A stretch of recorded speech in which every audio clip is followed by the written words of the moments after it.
So empires aren't built by consuming, they are built by producing gravity.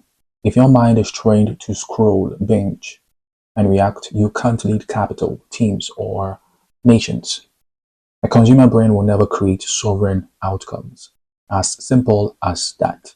Now, most people want empire level results, but they are thinking like consumers. Nothing against consumers because they are actually needed in the equation. But it is your choice to be a consumer or not. What was I? Yeah, so most people chase dopamine or dopamine, not data. They seek comfort, not leverage. They scroll more than they build and wonder why no one takes them seriously. But empire is a frequency, and a consumer brain cannot tune into it. As simple as that. Now, this is the hidden damage of consumer thinking.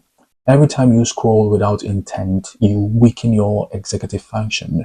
Every time you consume more than you create, you lower your capital raising potential. Every time you react instead of initiate, you train your nervous system for servitude. Most people don't realize consumer habits hardwire powerlessness, and that wiring won't magically shift when money appears. Because the truth is money just amplifies the brain you already have. Simple as that. This is what this is what an empire brain looks like. An empire brain doesn't consume for escape, it consumes for strategy. It is trained to spot leverage fast, ignore noise, think from the top of the cap table, not the bottom of the feed. It sees content and immediately asks or thinks, how do I own the platform? How do I buy the asset? How do I control the narrative? That is how I move. Every thought is an asset under construction. Every interaction is capital formation. Now, this is why capital rejects consumer brains or minds, sorry. Sovereign capital doesn't flow to consumer brains. It flows to builders, architects, allocators. You really think a family office will wire you $20 million because you made some aesthetic Instagram reel? No.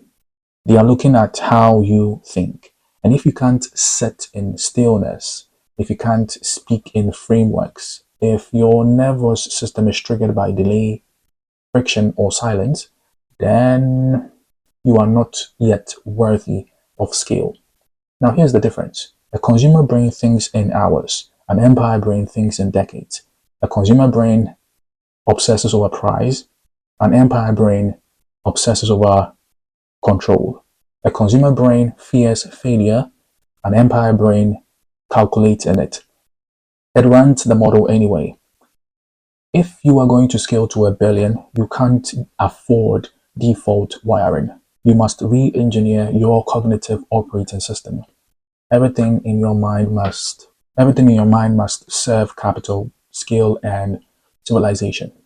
The greatest bottleneck to your empire is not funding, it is your brain.